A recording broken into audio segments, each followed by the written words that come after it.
Ok. Salut à tous, salut à la TMV, à la Team Verte. Alors regardez là, ce que je suis en train de prendre là. C'est tout simplement du BRF.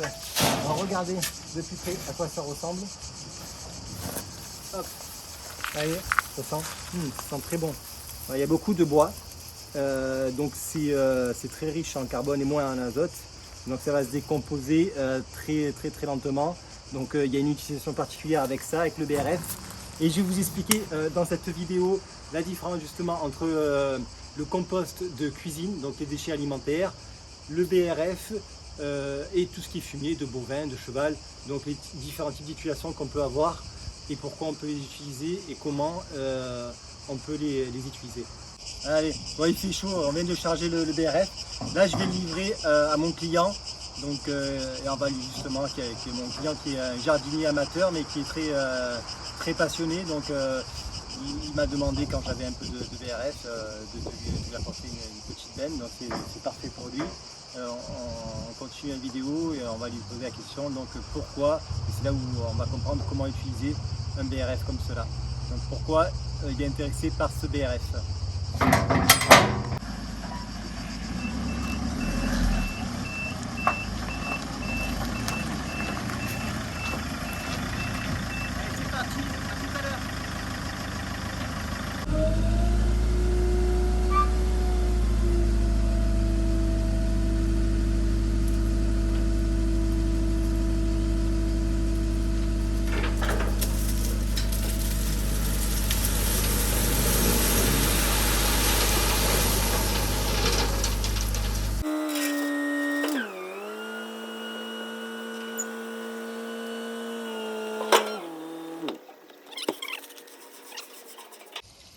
Alors vous voyez derrière moi il y a le fameux châtaignier donc, qui vaut ma présence.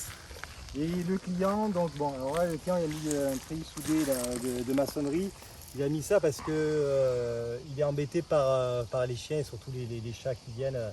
Bon, après ils viennent poser leurs excréments, mais alors c'est pas si mauvais que ça les excréments d'animaux parce que ça reste de la matière organique. Mais bon, c'est quand même pénible, c'est pas ce qu'on souhaite. Là ici, vous voyez, il avait déjà mis du bois ramel fragmenté, donc du BRF, et il en veut encore, parce que d'où l'intérêt ici, on a des sols qui sont très calcaires, et plus ou moins, alors là la texture elle est quand même bien argileuse, donc ça va convenir à merveille ce produit que j'ai livré, parce que c'est du BRF en provenance d'un pin, donc le pin c'est vachement acide, le châtaignier a besoin d'acidité. Le BRF, donc voilà, la spécificité du BRF, c'est que ça va modifier tout doucement la texture de votre sol. C'est-à-dire que là, la base, elle est super compacte et en se décomposant, ça va devenir donc de l'humus et ça va alléger votre sol. Donc votre sol, il va avoir un meilleur pouvoir de rétention d'eau. Les racines, elles seront plus facilement, elles seront plus à l'aise pour naviguer, donc ça va être que du bon. Donc le BRF, donc le bois ramel fragmenté, il faut qu'il soit fait, ça c'est, bon après si vous n'essayez pas totalement comme ça, c'est pas très grave, mais bon de toute manière, des broyeurs qui broient des sections de 20 cm, j'en connais peu, donc on dit qu'un bon BRF, il faut qu'il soit fait entre un diamètre de, allez, le minimum peu importe, et le maximum de 7 à 10 cm de diamètre de branche broyée, parce que c'est là où il y a tous les futurs nutriments, donc c'est du bois vert, donc il y a le plus d'azote, donc l'équilibre carbone-azote est plutôt intéressant. Voilà pour cette petite vidéo pour le BRF. Et là j'ai vu que vous voyez qu'il a mis, ça c'est très bien aussi, des feuilles de chêne. Alors ça se décompose assez lentement, c'est un peu comme le platane, mais tout doucement ça va alléger le sol et c'est très riche encore une fois en azote. Donc bon, l'azote on sait que c'est vachement lessivable, donc il faut pas en abuser non plus, mais de là à ce que ça arrive dans les nappes phréatiques, on est loin du compte. Donc tout ça c'est pas mal. Il a mis déjà du BRF, de la feuille, et en millefeuille il va rajouter mon BRF issu d'un pin, donc super acide et tout. Ça va modifier la texture du sol, donc l'alléger, et puis ça va modifier le pH, donc qui est très calcaire, et ça va l'abaisser un petit peu. Donc tout est bon pour ce futur châtaignier. Donc maintenant derrière moi le compost d'origine animale. Donc ça peut être du fumier de cheval, du fumier de bovin, du lisier, donc qui viendrait des poulaillers. Le fumier, c'est un mélange d'excréments et de paille. Donc celui-ci, vous voyez, il est pas mature encore, c'est-à-dire qu'il n'est pas monté en température, il n'a pas composté à 100%. Donc vous voyez, il y a encore de la paille, l'activité bat son plein. Donc on peut l'utiliser composté à 100%, je vous montrerai à quoi ça ressemble. Il devient vachement plus fin, ça devient du terreau, ça devient du lombricompost en fait.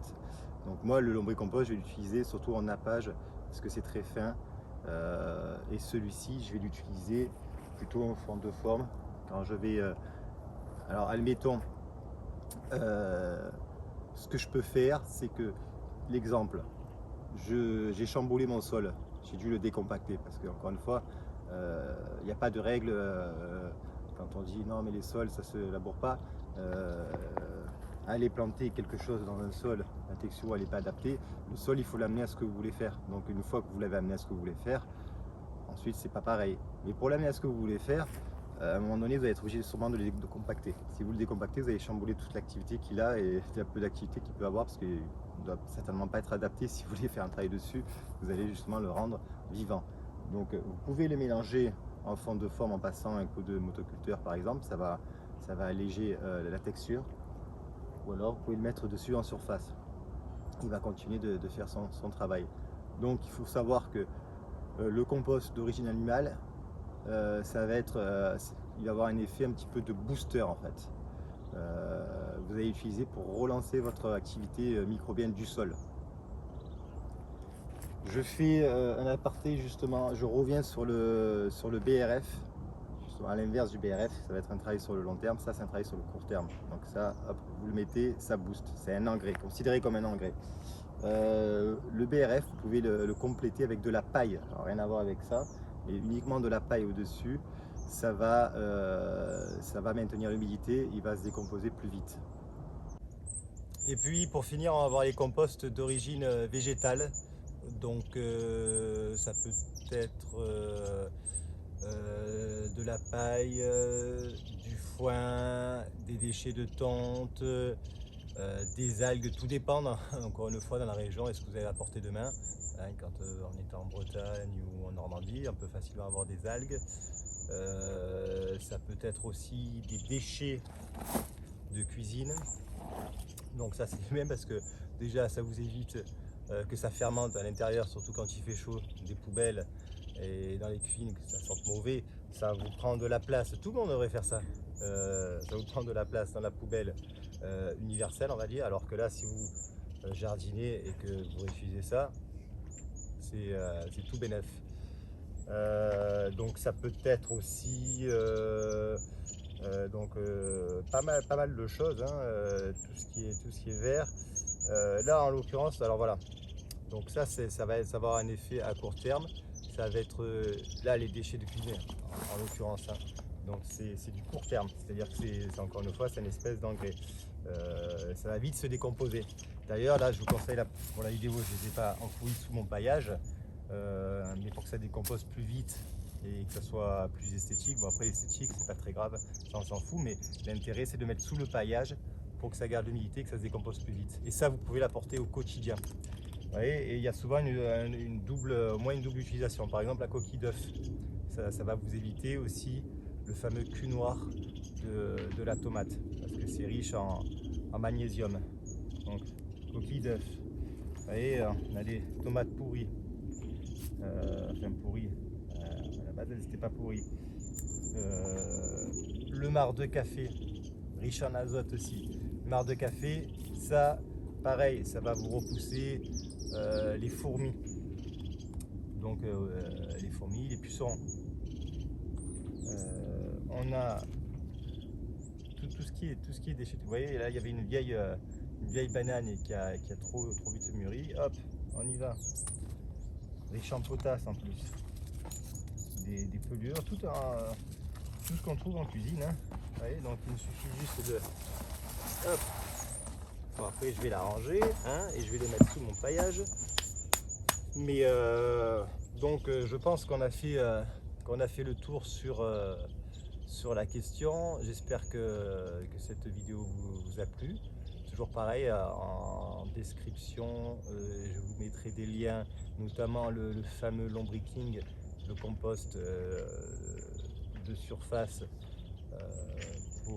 alors vous pouvez l'utiliser pour faire vos semis, vous pouvez l'utiliser en engrais, vous pouvez l'utiliser pour modifier la texture de votre sol.